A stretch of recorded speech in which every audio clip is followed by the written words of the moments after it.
Bonjour Frédéric Fernet. Bonjour. Que pensez-vous d'Alain Finkielkraut?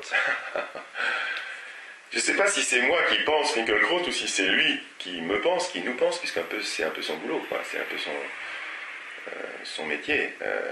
C'est un intellectuel, singularité française, quelqu'un qui essaye de prendre une distance par rapport à la société, par rapport à la tradition, par rapport à la modernité, enfin, des choses qui sont difficiles à penser. Ce que j'aime bien chez lui, c'est qu'il n'est jamais là où on l'attend. Et un penseur, c'est forcément minoritaire. Alors penseur, je crois qu'il appartient à cette tradition très française où on a du mal à imaginer en France qu'on puisse être écrivain sans être philosophe, ou philosophe sans être écrivain. La pensée et l'écriture, ça va et ça vient. Il est un assez bon représentant de ça, je trouve. Et alors quel est son principal mérite selon vous? C'est lié à ce que je viens de dire. C'est quelqu'un qui, s'il fait bien son boulot, ne doit pas être là où on l'attend. Il ne doit pas hurler avec les loups, il doit être toujours un petit peu à rebours de la mode, ou décalé, ou à côté, ou au-dessus, ou en dessous. Réintroduire de la hiérarchie dans les choses. D'ailleurs, c'est un de ses dadas. Il faut réintroduire de la hiérarchie, il faut réintroduire de la valeur entre les choses. Tout ne se vaut pas. Donc, il est dans une posture de vigilance. C'est quelqu'un qui nous sonne les cloches. Alors ça, il n'est pas très éloigné de ce qu'on fait à une autre époque, un Bernanos, un Mauriac, un Julien Benda. Et quelle est sa principale erreur selon vous? Je ne suis pas un pion, je ne suis pas là pour dire ça c'est bien, ça c'est pas bien.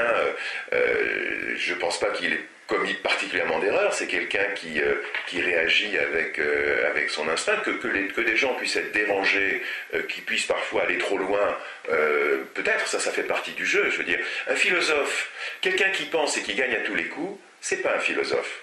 Il y a une prise de risque, le réel est complexe, il est obscène, il est violent.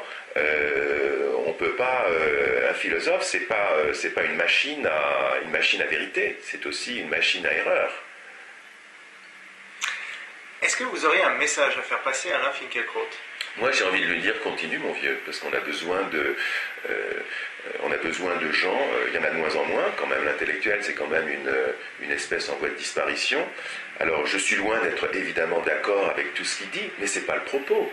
J'ai pas envie d'être d'accord. Moi, je lis pas quelqu'un, je lis pas un auteur pour être d'accord avec lui.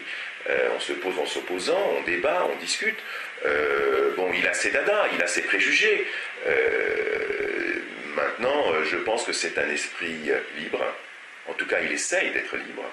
Et rien que ça le rend assez singulier. Merci Frédéric Fernet. Je vous en prie.